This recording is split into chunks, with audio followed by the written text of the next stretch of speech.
E aí, mano, beleza? Beleza, cara, tudo bem? Certo.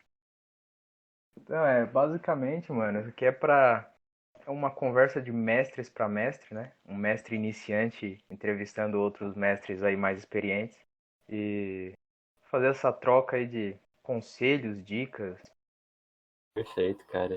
Como é que a gente faz aqui? O que que você quer saber? Primeiro assim, eu gostaria de saber de onde é que tu busca inspiração para os seus temas, visto que você não trabalha em cima de um tema só. Uma boa pergunta, cara.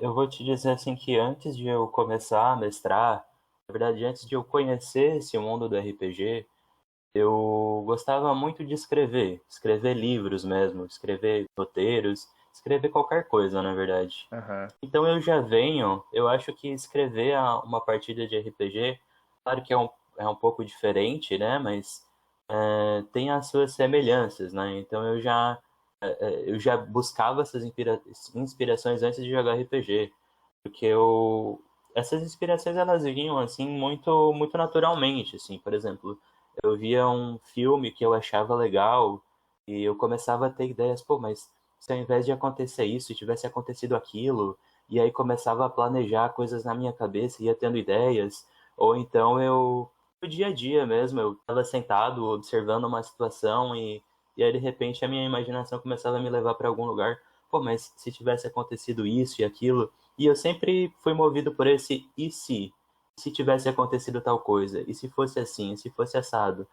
Essa vontade de pensar no como poderia ser diferente me trouxe muitas ideias de tanto de temas quanto de histórias em si, e por aí foi indo, por aí eu fui construindo esse meu pensamento.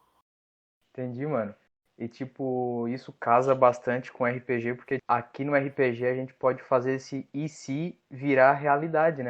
A gente pode pegar um filme e, tipo, interpretar ali num jogo e fazer daí como cada um quiser, né? Bem assim dizer. Exatamente, cara. Quando, por exemplo, como eu estava falando, quando eu escrevia livros, eu escrevia o livro sozinho do início ao fim, tá ligado? Era como eu queria, era o que eu pensava, eram as ideias que eu tinha, é um processo muito solitário. Quando a gente vem pro RPG, a gente não dá para planejar muito a longo prazo. A gente tem que planejar algumas coisas, é claro, eu sempre bato nessa tecla de que é bom se planejar, mas assim, tu não consegue ter um controle do que vai acontecer.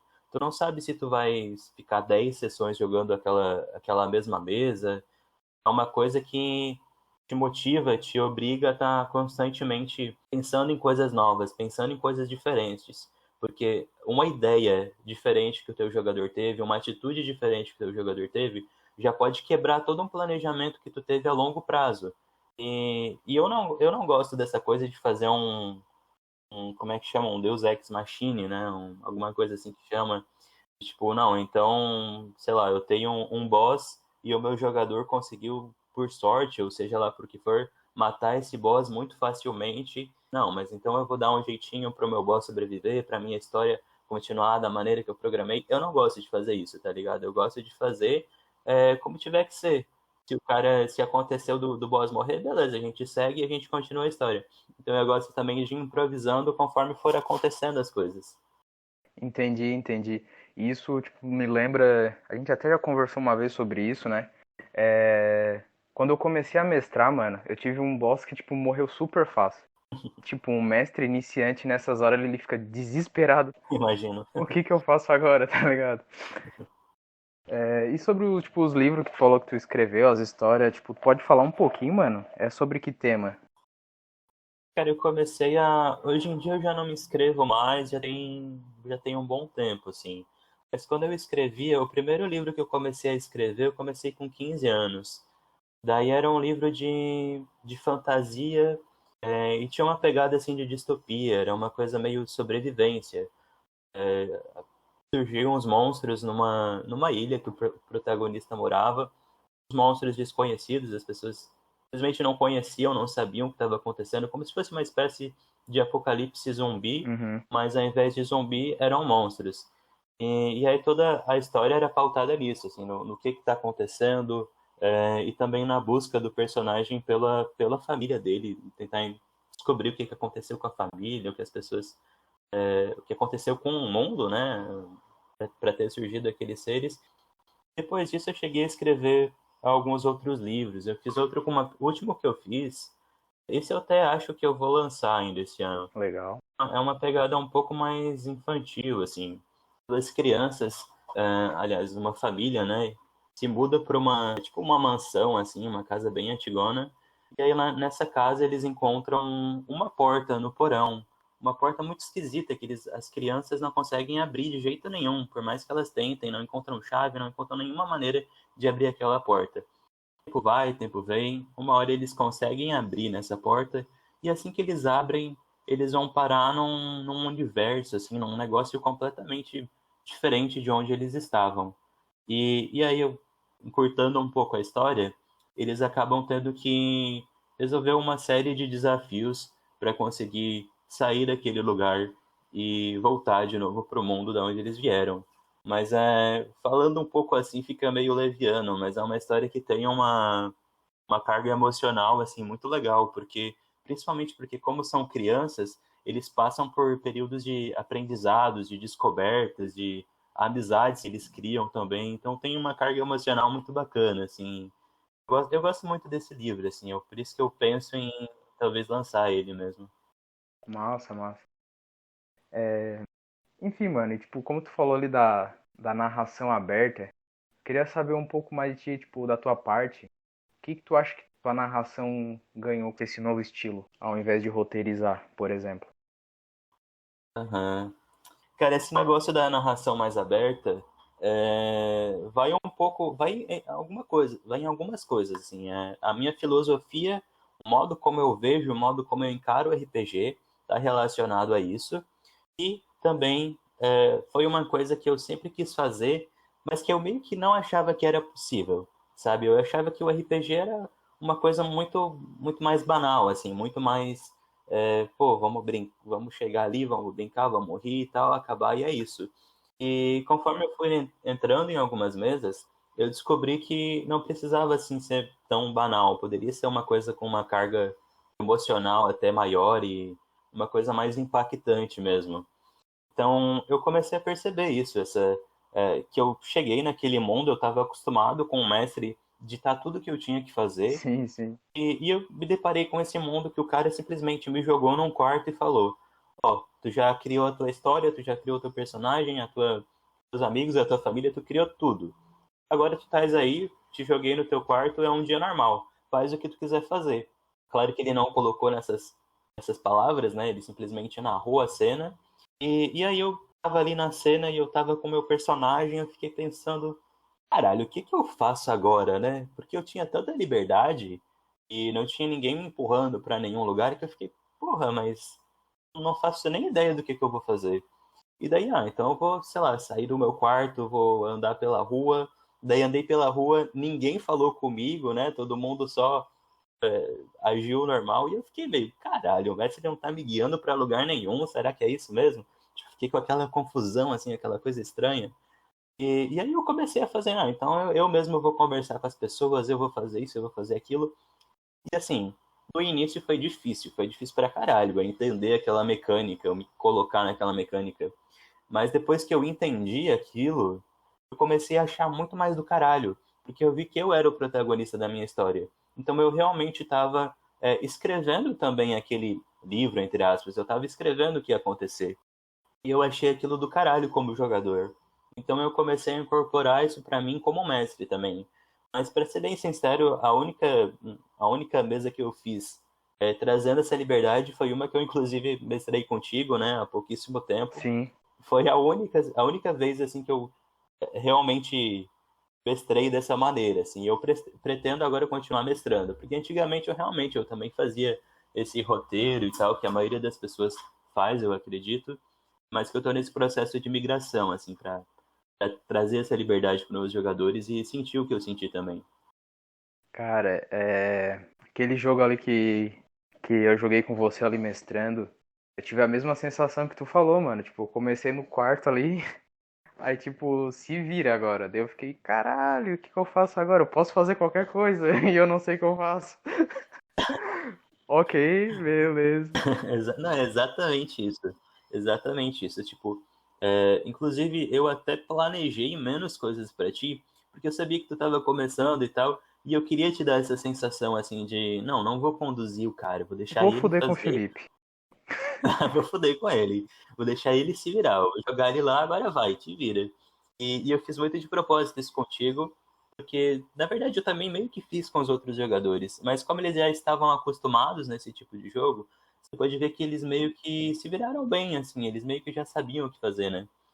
Mas contigo eu quis deixar esse desespero acontecer pra te ver como é que era mesmo. É bem desesperador, né? Tu chega ali, pô, o que que eu faço?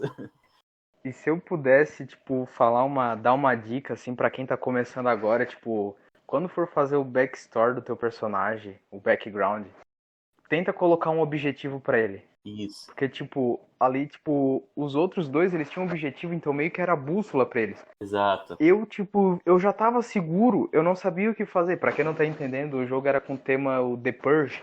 Aqui no Brasil acho que é Uma Noite Uma de noite de Crime. crime. Isso.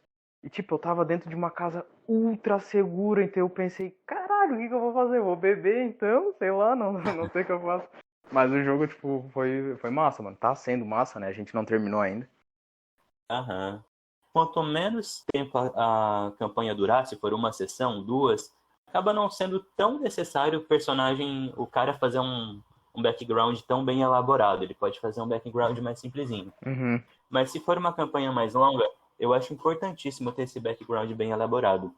Que eu, como mestre, como eu tenho essa narrativa mais ampla, eu preciso muito saber o que que o personagem pensa, qual que é os amigos, a família dele, qual é o objetivo dele, o que que move ele, para onde que ele vai. Eu preciso saber dessas coisas para conseguir também entregar uma história legal pro cara. Porque se a única coisa que eu sei é o nome dele, que ele é um guerreiro, isso não me diz nada para mim. Tá ligado? Não me diz nada. Então, o Verdade. que que eu vou fazer com ele? Eu posso, sei lá, botar uma missão para ele, eu posso fazer algumas coisas, mas eu não, sabe, não consigo trabalhar com isso. Sim, sim.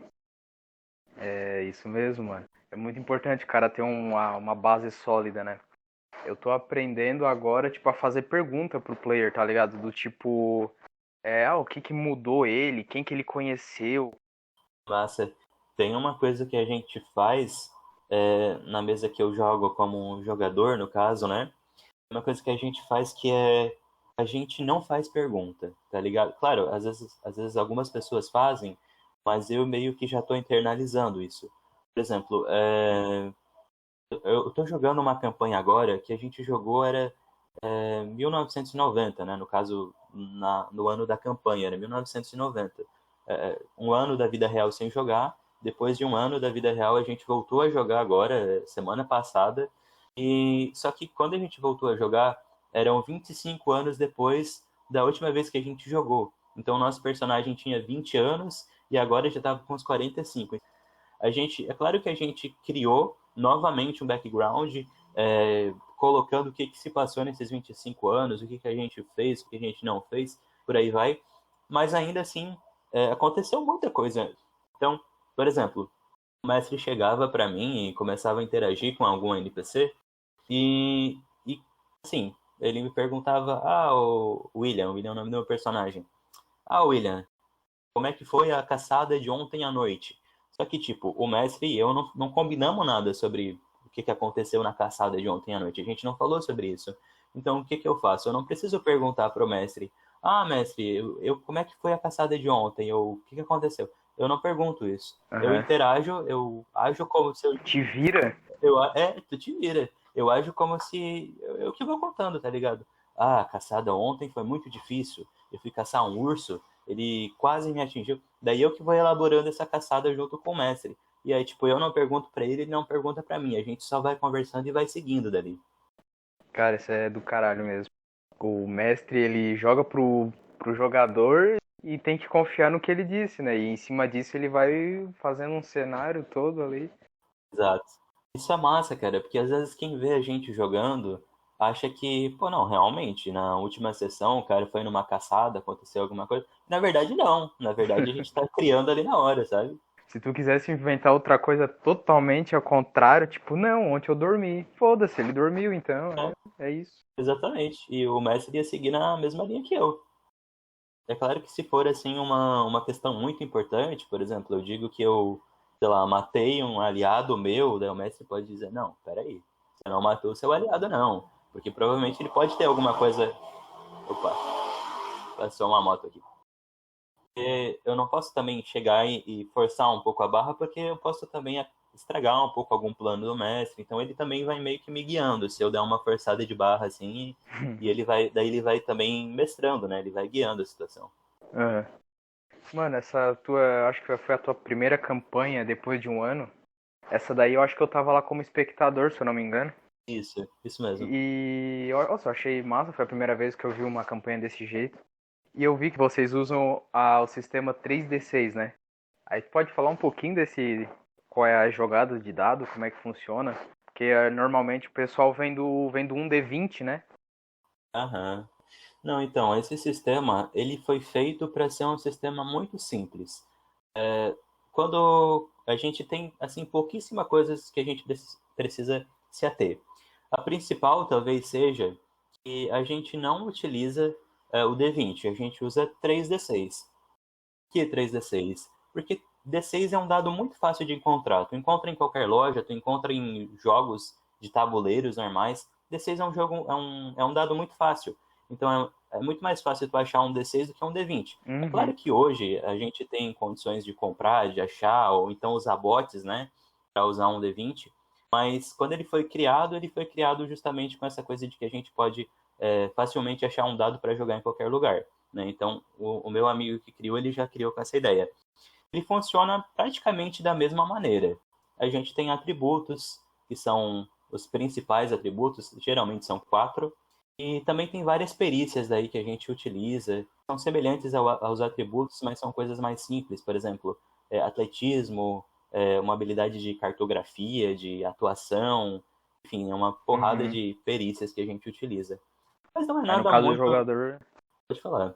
Então no caso ali o jogador ele só tem que basicamente jogar os 3D6, somar o que ele tem, se ele tem, se não tem, não tem, e é isso. Tipo, Exatamente. mental, Tem ataque. essas. Isso, tem essas vários atributos e várias perícias, e basicamente tu só vai somar o 3d6 com alguma habilidade. Assim, 99% da situação, aquilo que tu vai fazer tem nas nossas perícias. Então, é até uma coisa que a gente vai aprimorando. Toda vez que a gente faz uma mesa nova, a gente vai aprimorando o sistema também. Então, por exemplo, tu no meio do combate, tu quer agarrar o teu oponente. Vai ter algum atributo ou alguma perícia que vai estar relacionado a esse agarrar. Então tu só vai jogar o 3d6 mais essa perícia. E assim vai. Cara, essa ideia é muito bom pra quem tá começando e, tipo, fica. Deixa de iniciar logo porque, eu tenho que comprar um D8, um D10, um D12, um D20, bababá, um D4, sendo que ele pode usar um D6 que ele tem em casa. Exatamente. Mas eu diria que até mais do que isso. Porque, por exemplo, eu queria muito jogar RPG quando eu não conhecia assim, o assunto. Eu queria muito jogar. Mas aí eu olhei para aquele livro do D&D, que é o mais famoso, né? Sim, sim. E, porra, 300 páginas, custa caro pra caramba. Verdade. Mesmo que fosse achar um e-book, alguma coisa de graça, ou sei lá, ainda assim teria que ler 300 páginas, sabe? E eu, tipo, beleza, ia ler as 300 páginas, mas eu não ia aprender tudo aquilo, eu só ia aprender jogando, e aí ia ter que ficar perguntando regra. Eu pensei, pra que isso, cara? Eu posso criar o meu sistema e, enfim, criei e comecei a jogar achando que não daria muito certo, mas no fim deu. E o que não deu certo, a gente repensou, a gente melhorou, a gente buscou fazer as coisas da nossa maneira. E eu, sinceramente, acho muito mais legal usar um sistema próprio do que um sistema desses que já existe. Cara, a gente tava conversando mais cedo, né? Mais cedo e nessa semana a gente já vem conversando Uhum, do teu jogo sobre o Game of Thrones, uhum. da mecânica de combate, tipo, em grandes números, com soldados, exércitos. Pode falar um pouquinho sobre qual era o problema inicial, pra falar a verdade? O que que acontece, né? Você pode ver que sempre que a gente joga RPG, pra falar a verdade, eu nunca joguei tanto RPG medieval quanto eu gostaria. Aham. Acho que eu dei azar, assim, as pessoas que eu conheço que jogam não gostam tanto do medieval, eu acabei não jogando tanto. Mas sempre que eu joguei, os combates eles costumam ser muito no máximo que acontece é os personagens enfrentar uma porrada de kobold. O máximo que acontece é isso. Uma dezena assim, de kobold, talvez. Mas geralmente o que costuma acontecer mais é os jogadores se juntar para enfrentar um dragão, para enfrentar alguém muito forte. Então não costuma acontecer batalhas de números muito grandes, assim, por exemplo, um exército enfrentando outro exército. Isso não costuma acontecer. Só que nessa pegada Game of Thrones, não dá para evitar esse tipo de coisa. Então o que que eu fiz? Eu bolei um sistema de combate entre tropas. Por exemplo, o Felipe é um jogador meu e ele entrou, a casa dele entrou em guerra com uma casa vizinha. Cada uma das casas tem o seu exército, tem a sua qualidade, seus defeitos, enfim. Então, uma hora vocês vão acabar entrando em guerras. Os seus guerreiros, né, vão entrar num combate e tal. Só que daí eu fiquei pensando, pô, mas como é que a gente vai fazer? Que dado a gente rola? Como é que a gente faz para mensurar esse combate entre exércitos? É só o maior número de guerreiros que ganha? Porque não, na minha visão não pode ser assim. Então eu comecei a pensar e comecei a bolar alguns itens que podem fazer com que um exército ganhe ou perca a guerra. Deixa eu ver o que eu botei. Por exemplo, o número de tropas. Quanto mais número de tropa tu tiver, maior vai ser o teu dado. A qualidade das tropas. Quanto melhor for o teu soldado, mais tu vai rodar o dado ou mais tu vai ganhar uma vantagem. A estratégia de batalha. Quanto melhor for a tua estratégia, enfim, mais dado. E a moral das tropas. Então, quanto mais motivado eles estiverem, quanto mais confiante eles estiverem, mais vai ser os dados também. Então, depois de todos esses critérios que eu vou utilizar em cada um dos exércitos, que eu vou fazer essa somatória, essa conta, a gente vai começar a rolar dados e depois de tudo isso é que a gente vai vendo, tirando vantagem, desvantagem, vai vendo quem vai ganhar a batalha. Então, são vários fatores. Eu tentei me inspirar na vida real, como eu acho que seria a vida real, né? Interessante, interessante. Porque daí não deixa, tipo, só quem tem mais número ganhar, né? Tipo, depende muito da Exatamente. qualidade. Vide o 300 de Esparta, né, mano? Exatamente. Quando eu bolei esse sistema, eu tinha acabado de rever esse filme do 300, né? Porque eu fiquei com isso na cabeça. É. Tipo, não pode ser que, sei lá, um número menor de tropas sempre vai perder. Outra pergunta aqui, tu já usou, tipo, o mesmo personagem em duas mesas distintas? Eu acho que eu nunca usei o mesmo personagem, mas eu já usei ou o mesmo nome, ou mais ou menos o mesmo background, mas eu só fiz isso, por exemplo, eu fui começar uma mesa e eu achei que eu tinha feito um background muito bom, mas que aquela mesa ou não foi legal, ou acabou muito rápido, e não deu de explorar aquele background que era muito bom. Então eu achei que ainda valia a pena continuar explorando aquilo numa outra mesa. Então eu repeti por causa disso, né? E nome, às vezes eu repito o nome do personagem também, porque eu acho que já não é tão importante. Na minha visão, o nome não é tão importante. Mas só por isso mesmo que eu já repeti. Porque até, sei lá, eu acho que como eu trabalho como a gente joga dessa maneira que busca explorar mesmo o background, a história do personagem, pode ser meio repetitivo para mim como jogador ficar repetindo o background, né? Eu vou jogar a mesma coisa de novo, vai ficar uma coisa assim. Então, só para eu tinha explorado mesmo esse background que eu usei de novo. Entendi. Eu fiz essa pergunta aí mais como uma pegadinha, né? Porque, tipo, normalmente a gente tem como os mestres, tipo, gente que, tipo, tem muita criatividade e, ué, fez o mesmo personagem, não conseguiu criar um novo? Coisa do tipo. Entendi. Eu já repeti um personagem, Aham. porque era uma mesa que eu tava mestrando, eu tô mestrando ela ainda, inclusive. Aí só que tinha pouco jogador, daí que eu pensei, bah, eu vou colocar vou fazer um personagem, uma ficha, eu vou entrar como mestre e jogador. Ah, Só que daí não foi muito recebido pelos jogadores, porque eles achavam que era muito roubado o mestre ter um personagem no jogo. entendi. Só que eu gostei Entendi. muito, muito do personagem, mano. Daí eu entrei numa mesa agora, uma outra mesa, como jogador mesmo. E eu, porra, vai ser o mesmo personagem, mano. Vai ser o mesmo personagem que eu quero explorar ele, como tu falou. E é isso aí, mano. Reciclei o personagem. Cara, eu acho que como mestre, tu reciclar personagem e tal, é até mais tranquilo, assim, no sentido de que, por exemplo, sei lá, teve uma mesa que eu fiz um vilão muito legal. Eu posso, ou se não for para usar o mesmo, pelo menos características e usar coisas daquele vilão, isso, claro, se o pessoal, né, já não conhecer aquele personagem que tu usou. Daí eu acho muito válido, né? Agora, o cara já, por exemplo, eu fiz um vilão naquela mesa, daí na outra mesa com o mesmo pessoal, eu vou usar o mesmo vilão, eu acho que já não cabe. Ah, é. Não, não, daí não. Ou uma coisa muito parecida, assim, daí eu acho que já não cabe. Mas se for usando, for jogar com pessoas diferentes, tem momentos que vale a pena tu reciclar, tu fazer algumas coisas nesse sentido. Sim, sim. Então, mano, todo personagem tem um background que é pra descrever a vida do personagem antes da aventura. Eu quero saber de ti, mano. Teu background. Quem é João e quem ele era antes do RPG? Então, o meu nome é João Medeiros, o pessoal me conhece bastante como João mesmo. E eu tenho 24 anos, eu sou formado em psicologia, atualmente eu estou cursando RH e eu também atuo nessa área de RH profissionalmente. Eu, a minha história, a minha relação com RPG, ela é uma coisa um pouco diferente, um pouco maluca até, porque eu até já conhecia o RPG, de já ter ouvido falar sobre, de já talvez ter visto em algum lugar, eu tinha uma relação pequena assim com RPG, de só conhecer mesmo. Mas eu nunca tinha jogado e até então não tinha me interessado em começar a jogar. E eu digo que é maluca porque o RPG, ele me foi apresentado por uma professora de psicologia lá quando eu ainda estava lá no meio da minha graduação. Eu precisava fazer um trabalho de psicologia social, eu ia fazer um trabalho com uma escola, e eu tinha que ter alguma coisa para apresentar para esses alunos.